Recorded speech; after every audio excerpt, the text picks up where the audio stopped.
지킬 박사와 하이드라는 영국 소설이 있습니다. 소설의 제목만 우리가 이렇게 들어보면 지킬 박사라는 사람과 하이드라는 사람, 두 사람이 이 소설의 주인공인 것처럼 보이지만 실제로 이 두 이름은 한 사람, 동일한 인물입니다. 지킬 박사는 학문적으로나 또 인격적으로 많은 사람들에게 존경을 받는 그런 인물인데요. 이 지킬 박사가 인간의 내면, 인간의 본성에 대해서 연구를 이렇게 하다가 모든 사람의 그 내면 속에 선과 악이 있다는 것을 알고는 그 선과 악을 한번 분리해 봐야겠다라는 그런 생각을 품게 됩니다. 그래서 약을 개발하게 되고 누군가에게 그 약을 가지고 실험을 해야 되는데 누구에게 실험을 할까 하다가 결국 자기 자신에게 실험을 하게 돼요. 그 약을 먹습니다. 약을 먹은 결과는 너무나 충격적이었어요. 자비롭고 선량하던 많은 사람들에게 존경을 받던 그 지킬 박사의 모습은 온데간데 없이 다 사라져버리고 굉장히 사악하고 또 난폭하고 이기적이고 무서운 사람으로 변해버리고 만 것입니다. 그렇게 완전히 다른 사람이 된 그는 악한 본성이 자신을 지배하는 동안 자신의 이름을 하이드라는 그런 이름으로 짓고 활동을 하게 돼요. 약기운이 다 떨어지면 선량한 지킬 박사로 다시 돌아오는데 그 약을 먹기만 하면 또다시 아주 악랄하고 난폭하고 포악한 하이드로 변하게 됩니다. 여러분, 그런데 알고 보면 이름만 다를 뿐 그 사악하고 잔인한 사람 하이드 역시 지킬 박사와 똑같은 사람인 것입니다. 선한 본성이 지배하고 있느냐, 악한 본성이 지배하고 있느냐, 우리 마음속에 있는 선량한 마음을 따라가느냐, 아니면 우리 마음 저 한 구석에 있는 악한 마음, 이기적인 본성을 따라가느냐에 따라서 겉으로 보이는 모습이 다를 뿐 다 똑같은 사람이라는 것입니다. 설교를 시작하면서 제가 이 소설 이야기를 여러분들에게 해드리는 이유는 오늘 본문에 나오는 베델의 늙은 선지자 그리고 하나님의 사람, 이 두 사람을 보면서 겉으로 보기에는 참 거룩하고 또 신실한 그런 하나님의 사람인 것처럼 보이지만 그 내면에는 철저하게 자기 이익을 챙기려고만 하는, 심지어 사람들을 속이기까지 하는, 마치 제가 앞에서 말씀드린 그 지킬 박사와 하이드와 같이 철저하게 이중적인 모습을 가지고 살아가는 종교 지도자들의 모습을 보았기 때문입니다. 오늘 본문에 보면 베델이라는 지역에 한 늙은 선지자가 살고 있습니다. 여러분, 이 늙은 선지자가 어떤 사람인가 우리가 잘 이해를 하려면 오늘 본문 이전에 이스라엘에 어떤 일들이 벌어졌는지를 우리가 다시 한번 주의 깊게 살펴볼 필요가 있습니다. 우리가 지난 며칠 동안 아침 묵상, 그 매일 성경을 통해서 그 내용을 쭉 살펴봤는데 여러분들이 혹시라도 그 내용을 정리를 잘 하실 수 있도록 제가 잠시 여러분들에게 설명을 드릴게요. 솔로몬이 죽고 난 이후에 이스라엘이 남과 북으로 나뉘게 됩니다. 여러분, 솔로몬이 왕으로 있던 시절에 물론 그가 하나님을 열심히 섬기기는 했지만 많은 이방 여인들, 그 아내로 두었죠. 그런데 문제는 이방 여인을 아내로 둔 것에서 그치지 않고 그 여인들이 섬기고 있는 우상, 그 우상들을 위한 제단을 이스라엘의 곳곳에 만들었다는 것입니다. 솔로몬이 하나님을 버리고 이방 나라들의 우상을 섬긴 것을 하나님이 좋게 보시지 않았어요.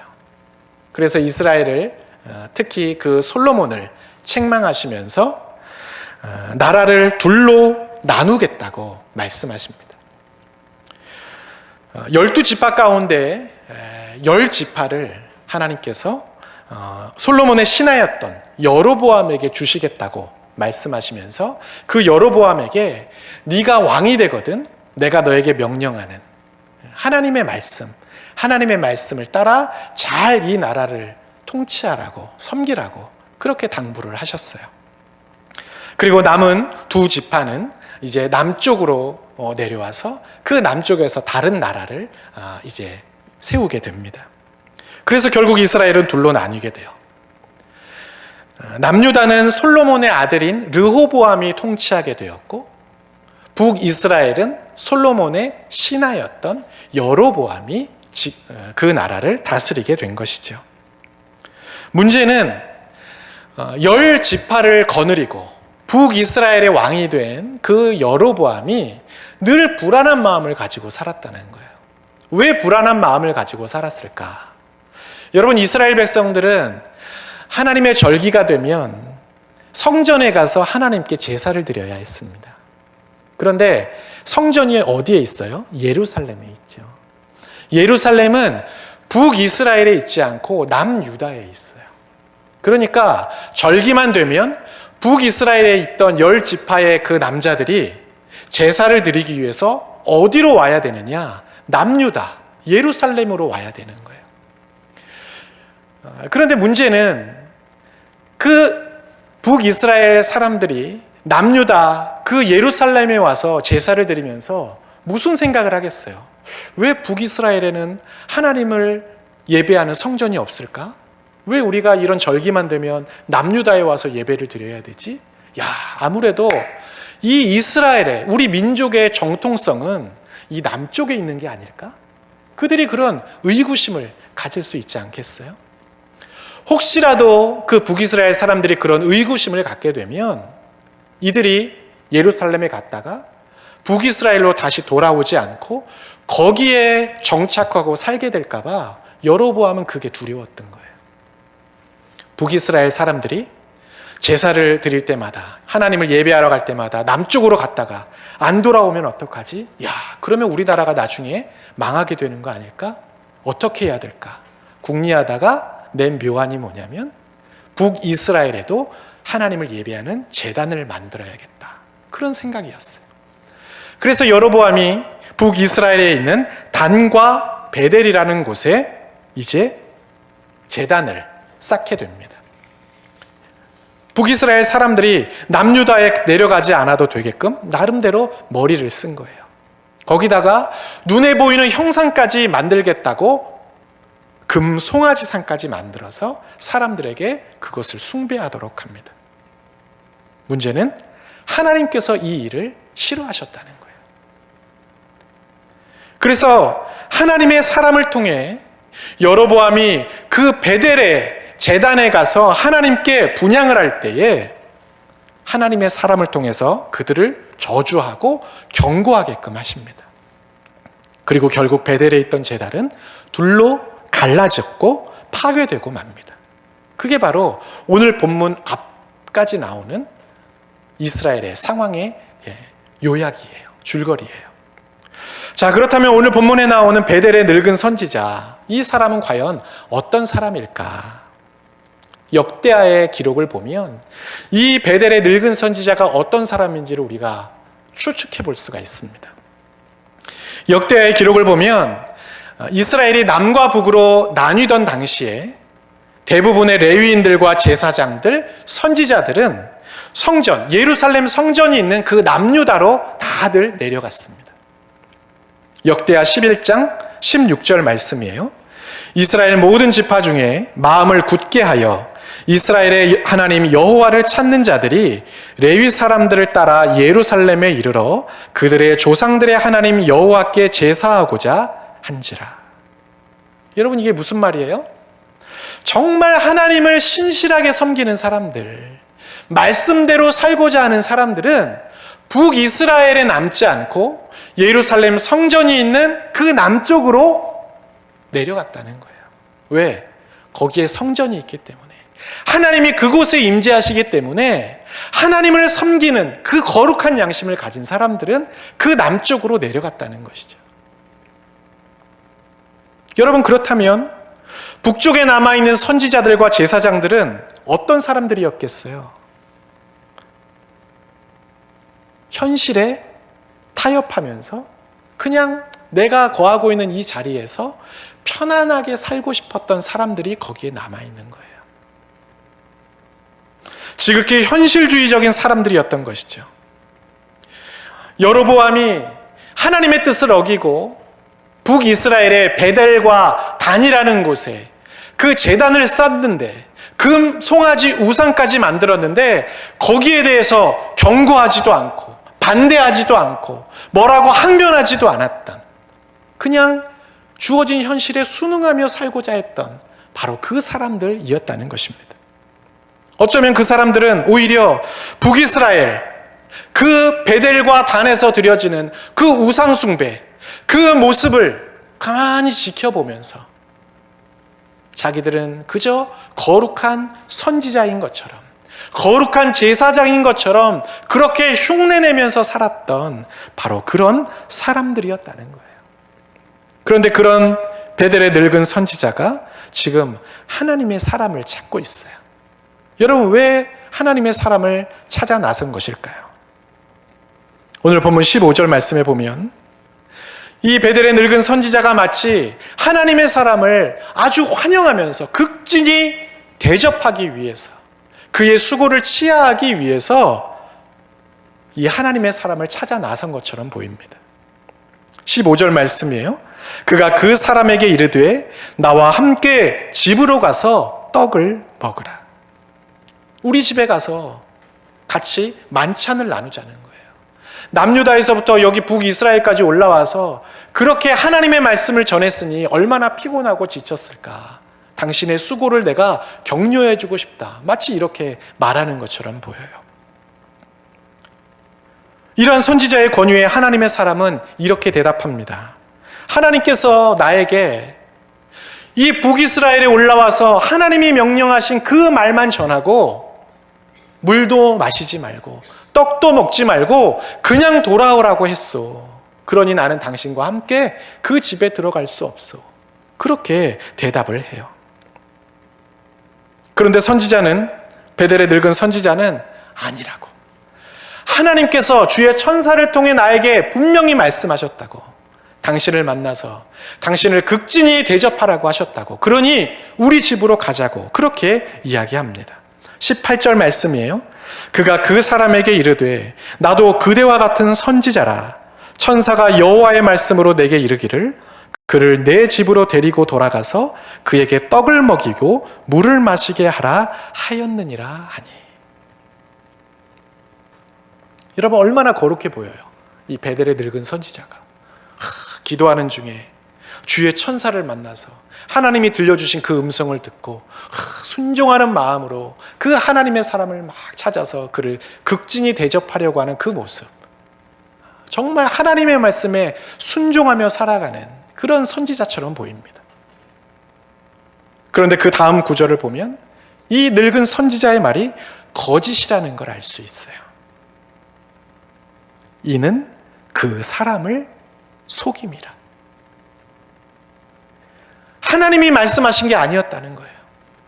하나님이 이 베델의 늙은 선지자에게 말씀하신 게 아니었음에도 불구하고 그는 하나님이 말씀하신 거라고 거짓말을 하면서까지 그 하나님의 사람을 자기 집으로 데리고 옵니다.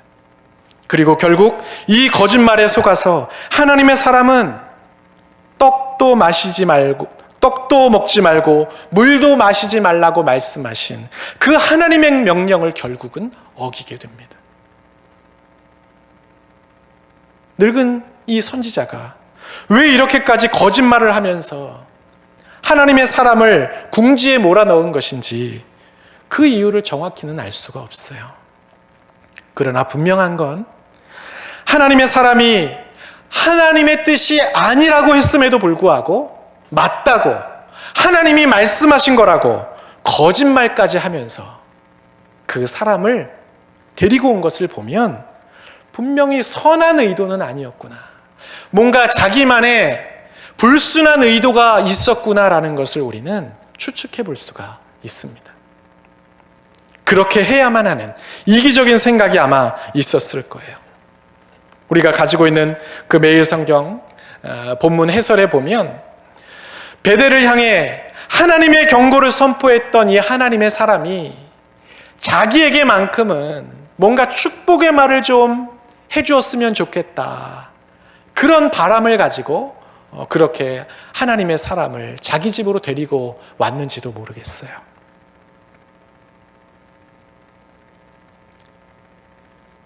베델의 늙은 선지자와 마찬가지로 하나님의 사람 역시 똑같습니다. 하나님께 너무나 분명하게 응답을 받았어요.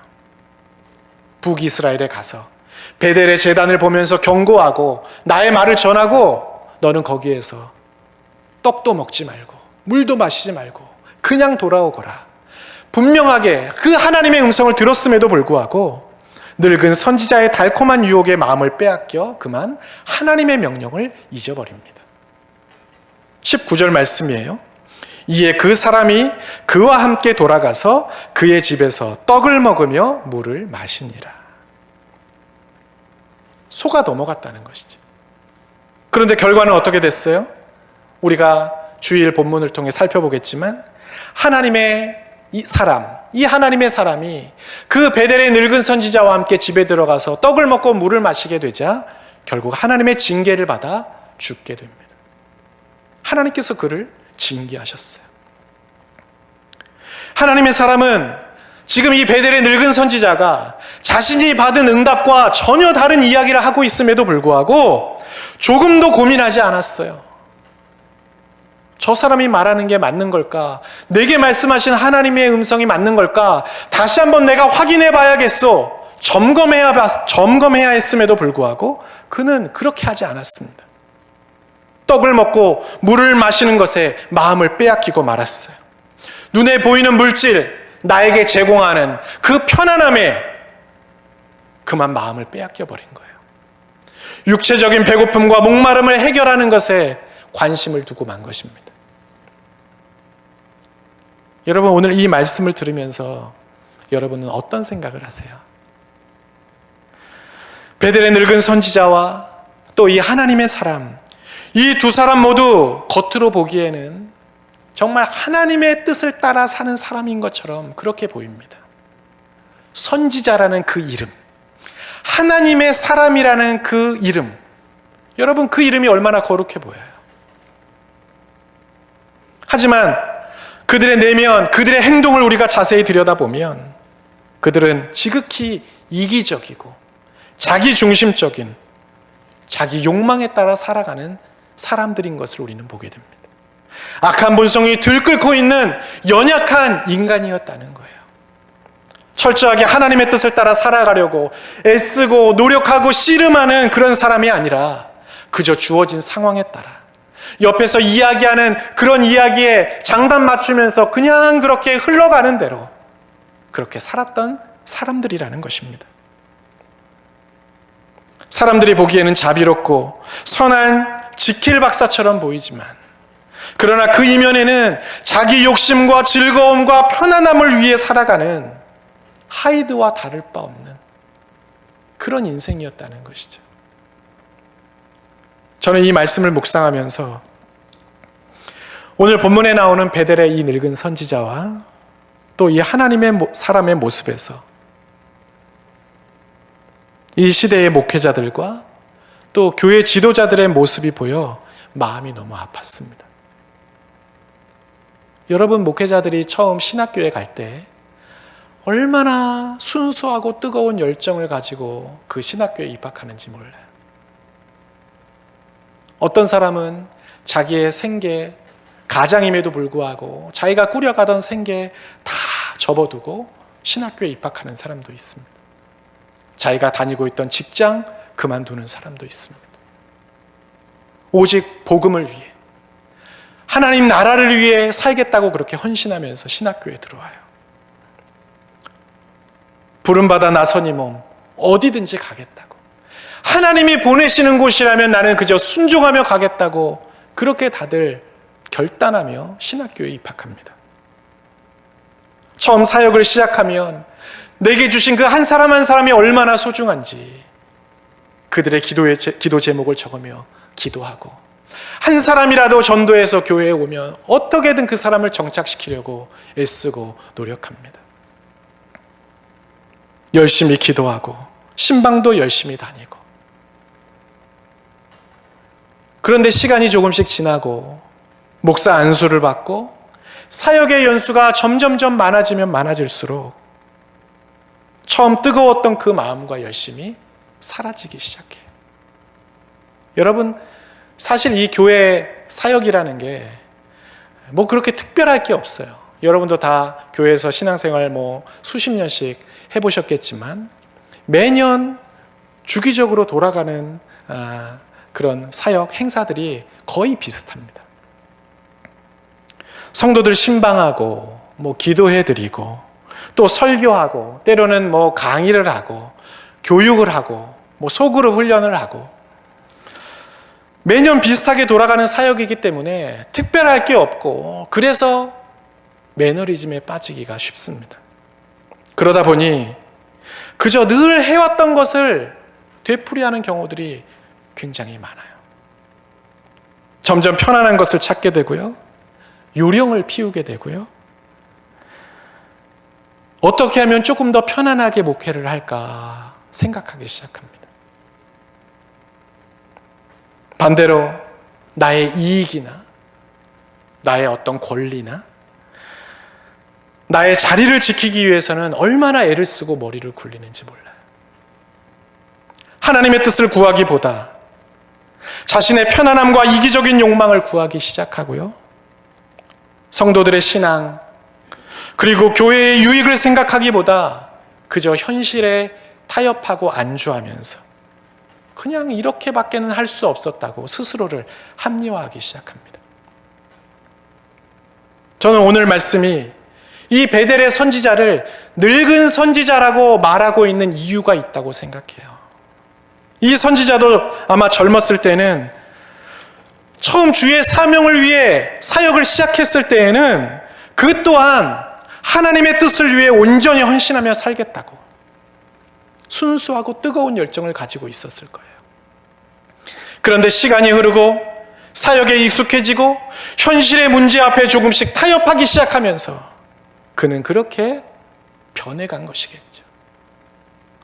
예루살렘 성전이 있는 남쪽으로 저 거룩한 레위인들을 따라서 신실한 사람들을 따라서 나도 거기로 가야 하는데 나는 이제 나이가 들어 가기가 쉽지 않다고. 나는 건강이 약해서 그렇게 열심히 사역을 할 수가 없다고. 남아있는 이 북이스라엘에도 10지파가 있는데 그들에게도 선지자가 필요하지 않겠냐고. 여기에서도 하나님께 예배하고 하나님의 뜻을 전하는 사람이 있어야 하지 않겠냐고. 하나님도 이런 내 마음을 다 이해해 주실 거라고. 아마 그렇게 생각했을지도 모르겠어요. 하지만 실제 그 사람의 속마음은 뭐예요? 그저 편하게 지내고 싶은 마음, 적당히 현실과 타협하며 살고 싶은 마음, 그러면서도 선지자라는 대우는 받고 싶고 선지자라는 타이틀은 가지고 살고 싶은 그런 마음이었을 것입니다. 그런데 오늘 본문을 묵상하면서 제 마음이 더 아팠던 이유는 저 또한 그 베델의 늙은 선지자와 다르지 않다는 사실 때문이었어요. 여러분, 제 안에도 그 베델의 늙은 선지자와 같은, 그리고 하이드와 같은 그런 악한 본성, 이기적인 생각들이 얼마나 많이 꿈틀거리고 있는지 모릅니다. 저는 그걸 너무 잘 알아요. 주님이 주신 사명을 위해, 하나님께서 허락하신 주님의 몸된 교회를 위해, 그리고 성도들을 위해 내가 정말 열심히 최선을 다해 신실한 마음으로 섬기겠다고 그렇게 다짐하고 또 다짐하면서도 때로는 현실의 문제 앞에 환경을 핑계로 그저 적당한 수준에서, 성도들에게 욕먹지 않는 수준에서 그냥 편하게 지내다가 가면 어떨까, 이런 생각이 불쑥불쑥 들어오기도 합니다. 교회의 문제, 성도들의 문제에는 특별히 관심을 기울이지 않다가도 나와 관련된 문제에 대해서는 엄청나게 고민하고 생각하고 또 생각하고 절박하게 기도하고 때로는 발끈할 때도 있습니다. 사회의 정의를 부르짖고 교회의 정의를 부르짖고 한국 교회가 이래서는 안 된다고, 목회자가 이래서는 안 된다고 외치면서 정작 나의 불의함과 현실과 타협하는 나의 그 이기적인 모습에는 눈을 감고 합리화할 때가 있습니다. 겉으로는 멀쩡한 목회자 같지만 그러나 그 속 안을 들여다보면 탐욕스럽고 게으르고 나태하고 나 자신의 이익과 편안함만 생각하는 그 이기심이 얼마나 많이 있는지 몰라요. 성도들에게는 지킬 박사처럼 보일 수 있어도 저는 제 자신이 악한 본성으로 가득한 하이드라는 것을 누구보다 잘 알고 있습니다. 그래서 이 말씀을 묵상하면서 오늘 이 설교를 준비하면서 얼마나 마음이 아프고 괴로웠는지 모릅니다. 그렇다면 여러분은 어떠세요? 오늘 말씀이 교회의 지도자들 그리고 목회자들만을 향한 하나님의 경고의 말씀이라고 여러분 그렇게 생각하지는 않으세요? 만약 그렇다면 여러분들이야말로 베델의 늙은 선지자요, 오늘 본문에 나오는 하나님의 사람이요, 하이드와 같은 사람입니다. 오늘 말씀은 교회의 지도자들, 목회자들을 향한 말씀이기도 하지만 동시에 여기 앉아있는 우리 모두를 향한, 그리고 이 설교를 듣고 있는 우리 모두를 향한 하나님의 말씀입니다. 하나님의 뜻, 하나님의 나라, 하나님의 명령에는 점점 관심을 기울이지 않으면서 어떻게 하면 좀 더 편안하게 살 수 있을까? 어떻게 하면 더 많은 것을 좀 얻어볼 수 있을까? 어떻게 하면 더 높은 자리에 갈 수 있을까? 나의 감정과 나의 기분과 나의 본능을 따라 살아가고 있는 우리 모두를 향한 하나님의 경고의 말씀인 것입니다. 오늘 우리는 하나님께 간절히 기도해야 합니다. 절박한 마음으로, 두렵고 떨리는 마음으로 이 시간 하나님 앞에 기도해야 합니다. 늙은 선지자와 같이 하나님의 뜻에서는 점점 멀어지면서 자신의 이기적인 마음과 욕심을 위해서 살고 있는 이 땅의 교회 지도자들, 이 땅의 목회자들을 위해 여러분 간절히 기도해 주십시오.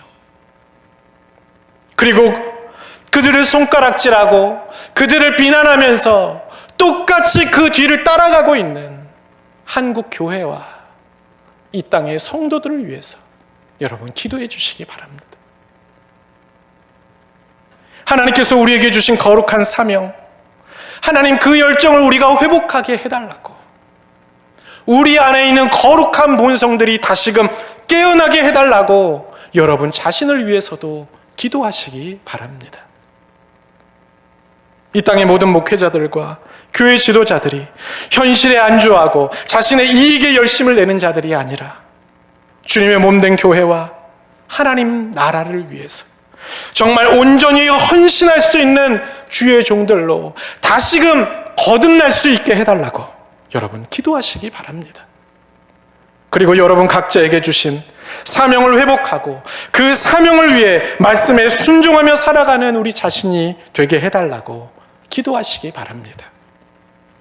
우리의 간절한 기도를 통해 하나님께서 이 땅의 교회와 목회자들과 여러분들의 삶을 다시금 회복시켜 주실 것이라고 믿습니다. 아멘. 우리 이 시간 함께 기도하는 시간 갖기를 원합니다.